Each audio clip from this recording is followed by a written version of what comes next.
শুরু করিতেছি মহান আল্লাহর নাম, যিনি পরম করুণাময় এবং অত্যন্ত দয়ালু। আজকে আমার জীবনের সেরা একটা দিন। এমপি হিসাবে শপথ নিয়ে সরাসরি চলে আসছি এয়ারপোর্টে।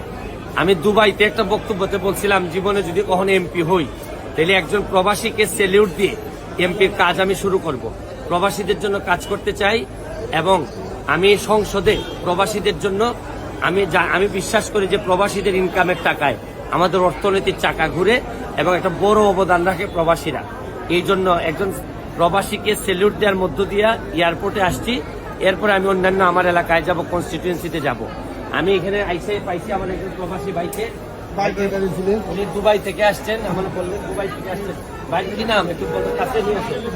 হ্যাঁ, আফজাল হোসেন। আপনার ছোটখাটো একটা সমস্যার কথা শুনতে চাই, যে আসা যাওয়ার ব্যাপারে কি কি করলে আপনাদের আরো উন্নতি হবে মনে করেন? সবগুলাই অসুবিধা, প্লেন লেট করে ডিলে করছে লাকি পাইতে 2 ঘন্টা লাগছে, টলি পাইতে আবার লেট করছে, টলি লাইন ধরা লাগে, লাইন লাগছে, অনেক অসুবিধা, অনেক অসুবিধা, সবগুলো অসুবিধা, কোনো সুবিধা নেই। আপনার কোন এয়ারলাইন্সে আসছেন? বাংলাদেশ বিমানে আসছেন। তো এই যে সরেন না একটু প্লিজ, এখন একটু সরেন। হ্যাঁ, এখন হচ্ছে গিয়ে আপনি শুনতে পাচ্ছেন যে আমি যেদিন এমপি হিসাবে শপথ নিলাম সেদিন একজন প্রবাসীরে দিয়ে সমস্যা দিয়ে শুরু করলাম।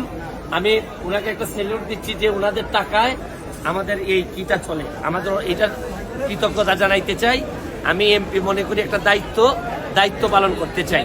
আমি যেসব সমস্যা নিয়ে আজকে কথা বলবো না, প্রায় অনেক কথা সমস্যা নিয়ে আমরা বলছি। আমরা চেষ্টা করব যে মহান সংসদের মধ্যে প্রবাসীদের নিয়ে কাজ করে আমরা বাংলাদেশ করে আরো বেশি, যদিও আমাদের টার্মিনাল 3 এইটাও উদ্বোধন হয়ে গেছে অলরেডি, তো কাজ অলরেডি ফাংশনিং আসতে আর কিছুদিন দেরি হবে।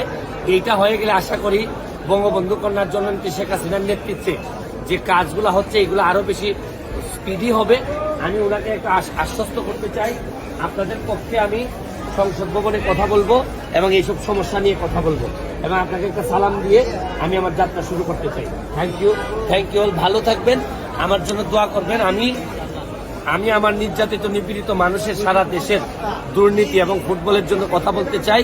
আর আমার যে কনস্টিটিউয়েন্সির মানুষের জন্য একটা ইতিহাস তৈরি করতে চাই উন্নয়নের। এই কথা বলে আমি আপনাদের আবারও সবার সহযোগিতা চাই, আপনারা সহযোগিতা করবেন, তাতেই একদিন আমরা হয়তো বঙ্গবন্ধুর সোনার বাংলা বানাইতে পারবো। এই বলে আজকের মতো বিদায় নিচ্ছি। ভালো থাকবেন, সুস্থ থাকবেন।